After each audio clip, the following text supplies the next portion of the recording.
Hi, I'm Marcus with Super Abrasive. I'm one of the technicians here, and I'm going to give you a quick rundown on how to check tension on your chain on the Elite series, specifically the 25 and the 30s. So we're going to start by taking the shroud, the light, and the chain cover off, which is pretty simple. I got my tools laid out. You can see it doesn't require a whole bunch of tools. First one is 10mm hex head. We're going to get in here, 2 off each side, 1, 2, go around to the other side, same thing, 1, 2, and before those will come off, you got to get in here, disconnect your light, which is very easy. You just push on the 1 tab and disconnect, and we are free. Get rid of that, and now this should just slide right off. Pull your wire through so you don't take it out. And one more thing to disconnect is this water hose here. Very simple. You push up and pull down at the same time. Bam, comes right off. Now the next step is this top cover here. You got 1, 2, 3, 4, same size, 10mm.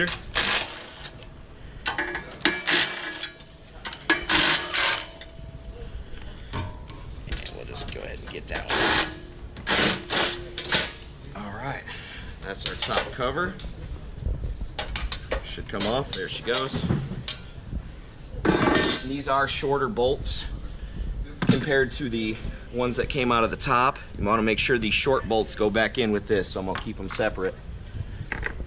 And then as we get onto the top, you may or may not have to rotate the heads in order to get to the chain positioning.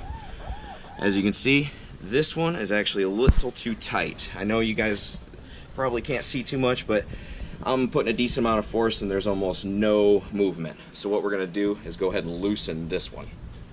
And the first thing I'm going to do is take an 8mm Allen and loosen this 8mm right here.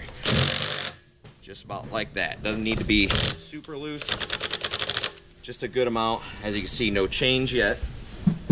And I got 2 open-end 13mm, one for each jam nut. So I'm going to break the bottom jam nut, go the right way, there we go. Back it off just a little bit, and now what we're going to do is we're going to actually loosen this bolt on the right, and that should help us. You can see the tensioner slightly moving. This one's very, very, very tight, so we want to loosen it up quite a bit. And so the deflection that we're looking for on this area of the chain, from the very center pin, you want 3/16 of an inch either way, which equates roughly to 4mm. So total, you want 3/8 inch deflection. I've been doing this for a minute, so I kind of got a good feel for it. But you can see we're starting to get some deflection. It's still a little tight, so I'm gonna go ahead and keep backing her off. And once you start getting loose, you'll notice it doesn't take much, maybe a few turns, and you start getting real results out of your chain. Now that looks just about right. So from the center position, 3/16 of an inch either way. But see, I got a little bit of experience doing this, and that feels just about right. So we're just gonna go ahead, seal this one up, and then tighten our jam nuts, just to make sure that when we pull this one back down, this doesn't change anything. Still looks relatively acceptable. Now we're going to go ahead and tighten our jam nuts back down. And that is it. Simple, easy, and you always want to tighten this nut so as you don't move your set tension. So we're just tightening just the one. Just like that, and we're all done. Put your top cover back on. Put your light on, put your shroud, and we're done.